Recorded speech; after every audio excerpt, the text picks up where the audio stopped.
उमाशंकर जी, इस देश में मैंने आज आंकड़ा सर्च किया है, तकरीबन 1200 के करीब केंद्रीय विद्यालय हैं। हालांकि कई ऐसे केंद्रीय विद्यालय भी हैं जो क्लास छठी तक चल रहे हैं, क्योंकि उनके पास अपना भवन नहीं है। वो किसी तरह से एडहॉक एडजस्टमेंट के सहारे चल रहे हैं। तो जब बिल्डिंग नहीं है तो फैकल्टी नहीं होगी, स्वाभाविक है। जो एग्जिस्टिंग केंद्रीय विद्यालय जो पुराने हैं, जिनके पास एक बड़ा सा कैंपस है, सब कुछ है, वहां भी फैकल्टी की कमी है।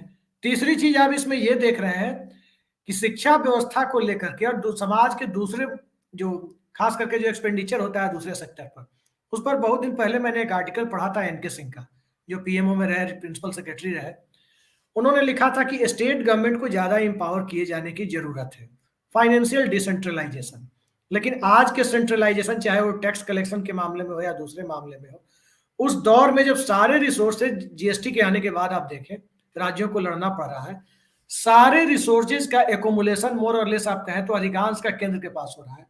फिर उस दौर में इस प्रकार की डिस्पैरिटी क्यों देखने को मिल रही है कि प्रचार पे खर्च ज्यादा हो रहा है और एजुकेशन जो एजुकेशनल इंस्टीट्यूशन है उस पर खर्च घटता जा रहा है।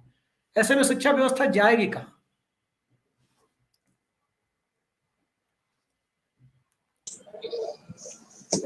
धन्यवाद अभिषेक जी। मेरी आवाज आ रही है आप तक? जी जी।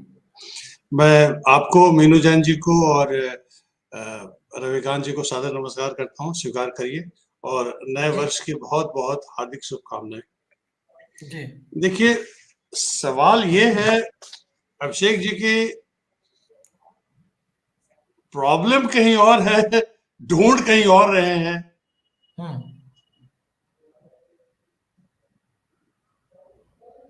अगर 2007-8 में जो इकोनॉमिक मेल्टडाउन हुआ था, एक मंदी आई थी, तो मेरे एक मित्र बड़े अच्छे इकोनॉमिस्ट हैं, उन्होंने कहा था कि वो लेहमैन ब्रदर और बाकी चीजें अपनी जगह है, ठीक है, लेकिन सिर्फ वो मंदी का जो रूट कॉज ये था कि एजुकेशन पे हम लोगों ने इन्वेस्टमेंट करना बंद कर दिया।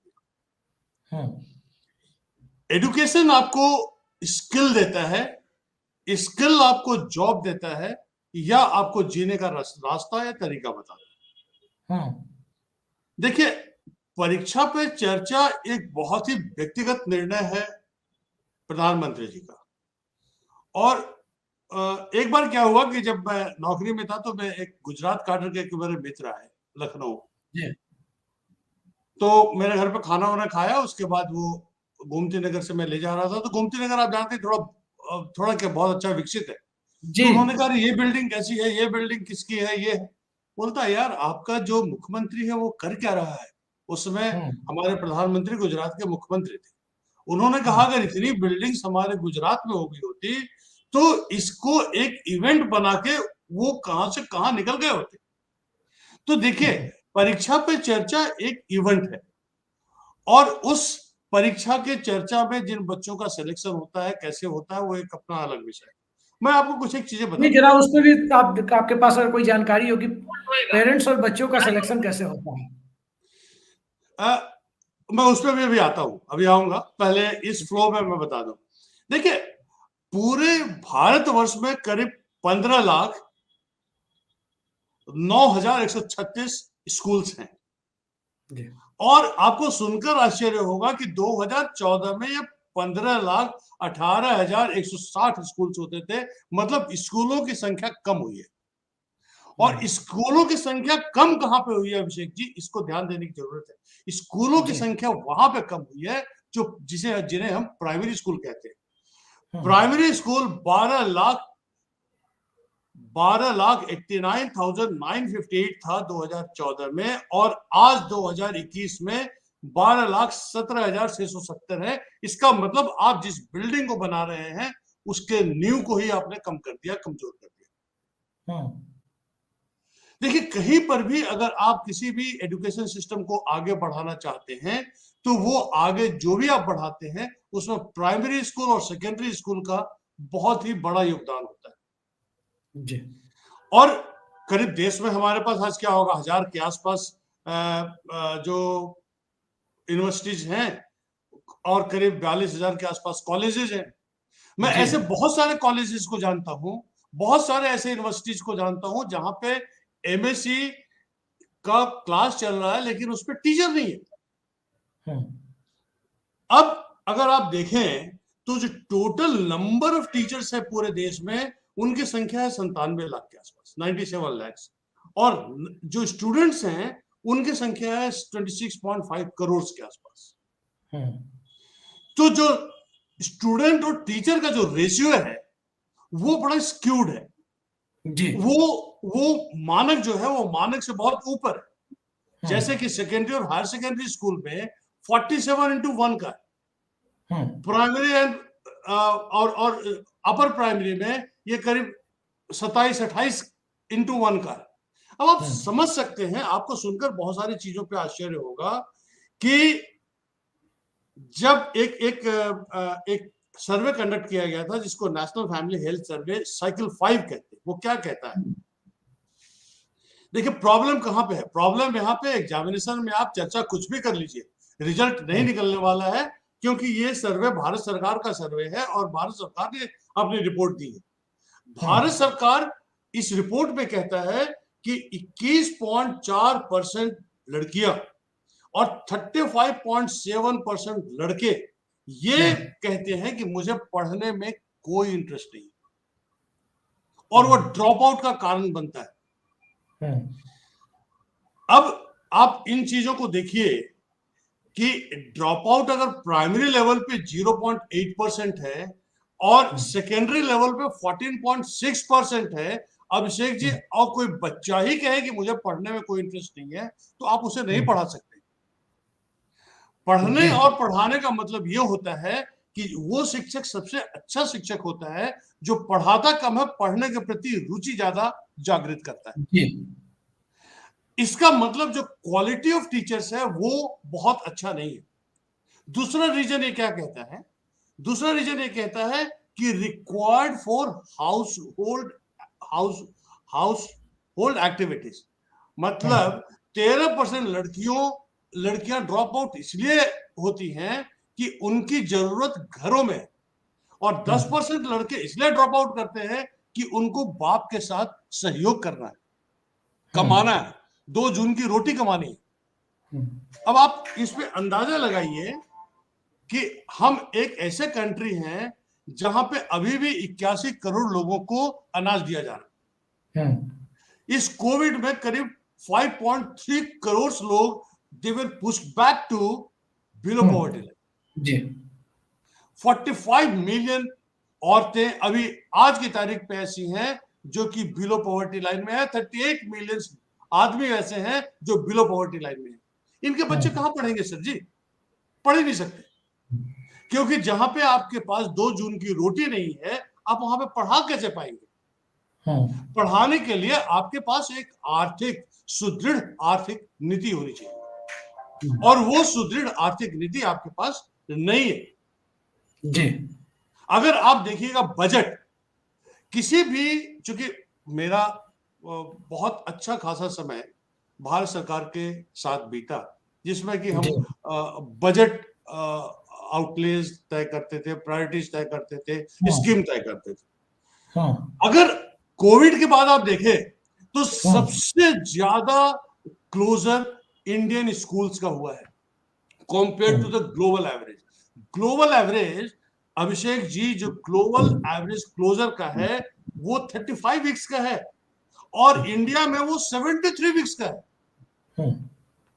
अब आप सोचिए, जहां पे रफली 1 साल 8 महीने के आसपास आपने स्कूल बंद कर दिया, तो बच्चे तो वो पढ़ाई से विमुख होकर अन्यत्र चले ही जाएंगे, और वो भी जबकि आपके पास पढ़ाने के साधन अच्छे नहीं है। क्योंकि 19% ऑफ द टीचर्स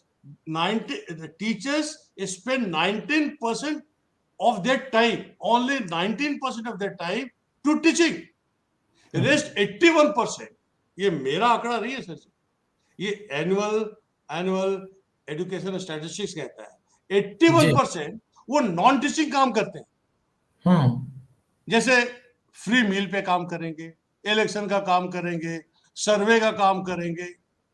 तो आपने उस टीचर को, तो एक तो सबसे पहले उनका सिलेक्शन प्रोसेस बहुत खराब, आप समाज के सबसे खराब लोगों को टीचर बना रहे हैं, एक। और दूसरा, उसके बाद स्किल डेवलपमेंट नहीं है, आप उनको कैपेसिटी बिल्ड नहीं करते हैं उनको आप नहीं कहते हैं कि आप ट्रेनिंग करो, पढ़ो, समझो, और उस पर भी 81% समय आप नॉन टीचिंग काम में उनसे लेते हैं। तो 19% जो वो समय जो बच्चे करते हैं, बच्चों को देते हैं, क्या देंगे वो? आपको सुनकर आश्चर्य होगा कि 4 लाख स्कूल्स वैसे हैं जिसमें सिर्फ 50 बच्चे हैं सर जी, और 1.1 लाख स्कूल्स वैसे हैं जहां पे लेस देन 20 बच्चे हैं। प्रॉब्लम यहां पे है अभिषेक जी। जी, बड़ा महत्वपूर्ण सवाल आपने उठाया है, बहुत महत्वपूर्ण सवाल। उमाशंकर जी, ये कई राज्यों के उदाहरण हम देखते हैं, वहां साफ साफ दिखता है कि जहां एजुकेशन के ऊपर एक तरह की सोशल रिस्पॉन्सिबिलिटी, या यूं कहें कि सोशल ऑडिटिंग होती है एजुकेशन इंस्टीट्यूशंस की, वहां पर चाहे केरल हो, तमिलनाडु हो, या नॉर्थ में हिमाचल प्रदेश देखें, या पूर्वोत्तर के जो 1-2 राज्य हैं, छोटे छोटे राज्य, उनको आप देखें, वहां एजुकेशन की स्थिति कंपेरेटिवली इस देश के मैदानी भागों से और खासकर हिंदी भाषी राज्यों से कहीं बेहतर है।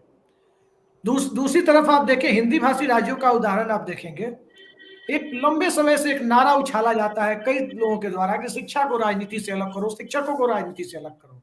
लेकिन पुराने लोग बताते हैं कि जब तक लाल झंडा ढोने वाले लोग शिक्षक संघ की राजनीति करते थे, तब तक शिक्षा बड़ी अच्छी थी स्कूलों में। वो राजनीति भी करते थे, अपना छुट्टियों के दिन नारे भी लगाते थे, सैटरडे संडे घूम के, लेकिन पढ़ाते बहुत बढ़िया थे मास्टर साहब लोग। आज की तारीख में टीचर रिक्रूटमेंट का जो प्रोसेस है, उस प्रोसेस को सुधारना सबसे ज्यादा जरूरी लगता है। लेकिन क्या आपको लगता है कि चाहे कस्तूरी रंगन कमेटी बनी हो, चाहे TS सुब्रमण्यम कमेटी बनी हो, कहीं भी इस तरफ कोई ध्यान दिया गया हो, सिवाय इसके कि बजटरी एलोकेशन को बड़ा बड़ा ऐड देकर के ढिढोरा पीटा जा सके? धन्यवाद अभिषेक जी। बड़ा मुझे बस ज्यादा आपने इस विद्वान पैनल से बहुत कुछ सीखने को मिलता है। मैं आपसे 2-3 बातें कह रहा हूँ। पहली बात तो यह है सर कि एक रिपोर्ट आई थी, annual status of education report. ये रिपोर्ट आंख खोलने वाली है। मैं थोड़ा सा रिपोर्ट्स पे और स्टैटिस्टिक्स शुरू से मुझे प्यार रहा, तो उन चीजों पे मैं थोड़ा सा ज्यादा देखता हूँ। ये रिपोर्ट आंख खोलने वाली रिपोर्ट है और यूपी के कॉन्टेक्स्ट में, चूंकि मैं यूपी में हूं तो यूपी के कॉन्टेक्स्ट में बात कर रहा हूं अभी, इस चूंकि आपने यूपी और केरला के लिए बात की, उस पे उन्होंने ये कहा कि 60% of the schools in UP, मतलब यूपी के जो 60% स्कूल हैं वो मल्टी ग्रेडिंग क्लासेस करते हैं। मतलब एक ही क्लास में क्लास 7th बैठा है, 8th बैठा है, 9th बैठा है, 10th में बैठा है। ये क्या बात आप कर रहे हैं? ये मैं पहली बार सुन रहा हूं। यस यस, ये सर हमारी रिपोर्ट नहीं, गवर्नमेंट की रिपोर्ट है। और इसमें ऐसा होता है, इसके कारण है, 2 कारण है जो रिपोर्ट बताती है। पहला तो स्पेस की कमी है। स्पेस की कमी होने की वजह से क्लास 5th को 6th के साथ बिठा दिया। दूसरी कमी टीचर की भी है। मैंने आपको बताया था कि वो टीचर की कमी है, तो वही टीचर वहीं बैठ के सुर्ती भी खा रहे हैं और पढ़ा क्या रहे होंगे पता नहीं। तो टीचर की भी कमी है और उनकी भी कमी है। रिपोर्ट दूसरी बात जो कहती है वो थोड़ी सी भयावह है। वो कहती है कि 12% बच्चे ऐसे हैं क्लास 3 के जो कि क्लास 2 के भी किताब नहीं पढ़ सकते जी, और 11% बच्चे ऐसे हैं क्लास 2 के जो क्लास 1 के घटाना, जोड़ना, गुणा करना इनको नहीं कर पाएंगे। ये चीजें हैं सर। देखिए, किसी भी चीज का अगर आप बजटरी प्रोविजन देखें तो 2014 से मैं रिसर्च कर रहा था, तो मैंने देखा कि 2014 में 11.4% ऑफ द टोटल एक्सपेंडिचर 2011-12 में था एजुकेशन में। 2014-15 में घट के 11% आ गया और 20-21 में घट के 10.5% आ गया। अब इसको अगर टोटल जीडीपी से हम कन्वर्ट करें तो हम ये पाते हैं कि 11-12 में टोटल जीडीपी का ये 3.2% था, 18-19 में 2.8% आ गया, 19-20 में ये रफली 2.9% के आसपास आया और 20-21 में घट के फिर ये 2.67% आ गया। सर, आप मजाक नहीं कर सकते एजुकेशन के साथ। आपने 6,000 करोड़ 6,000 करोड़ एजुकेशन का बजट में कर्टेल किया पिछले साल के बजट में। और आपको मैं इससे थोड़ी सी बात इतर बताना चाहता हूं कि इलेक्ट्रॉनिक मीडिया में जो एडवर्टीजमेंट पे जो विज्ञापन पे जो खर्च किया इन्होंने, वो खर्च है 3,260.79 करोड़। प्रिंट मीडिया पे जो खर्च किया वो है 3,230.7 करोड़। अब सवाल यह होता है कि आप प्रायोरिटी किसको देते हैं? आप अगर रोल मॉडल बनना चाहते हैं सर, तो रोल मॉडल मीडिया से नहीं बन सकता, कोई भी नहीं बन सकता है। जब सत्य के धरातल पे आप आएंगे तो वहां पे आप देखेंगे कि बात अलग है। ब्राजील जैसा कंट्री टोटल अपने बजट का 6.5% एजुकेशन में खर्च करता है। वर्ल्ड एवरेज 4.2% है सर। इंडिया का एवरेज 3.5% से भी कम है। सबसे स्वीडन, मैं स्वीडन जा चुका हूं, रह चुका हूं लंबे समय तक, 7.6% अपने जीडीपी का खर्च करता है। अब आप कहिएगा कि इन चीजों से क्या फर्क पड़ता है? अगर आप इंटरनेट की बात कर रहे हैं ना, ये लोग बहुत कह रहे हैं कि एक आदर्श विद्यालय बनाएंगे, गांव में बनाएंगे। अगर मुझे ठीक ठाक याददाश्त भगवान दे रहा है तो पूरे इंडिया में करीब 6,64,369 गांव के आसपास है, इतने नंबर ऑफ विलेजेस। और आपको सुनकर आश्चर्य होगा कि अभी भी भारत सरकार के आंकड़े हैं कि 25,067 गांव में अभी भी कोई कनेक्टिविटी नहीं।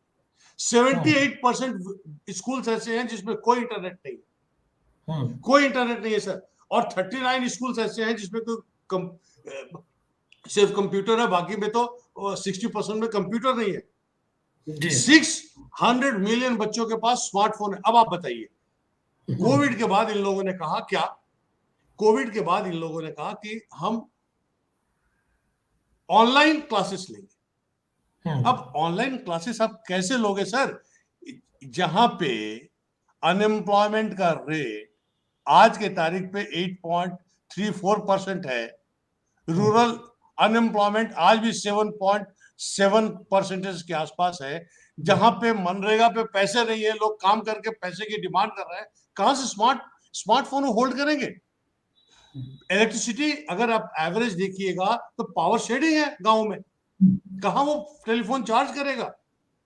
इन सभी चीजों को लेकर बड़ा आश्चर्य का विषय है सर भारतवर्ष। जियो यूनिवर्सिटी एक बनाया था, अगर आपको याद होगा आप जी, इसमें ना बिल्डिंग ना जमीन, लेकिन उस यूनिवर्सिटी को centre of eminence, university of eminence declare कर दिया भारत सरकार ने।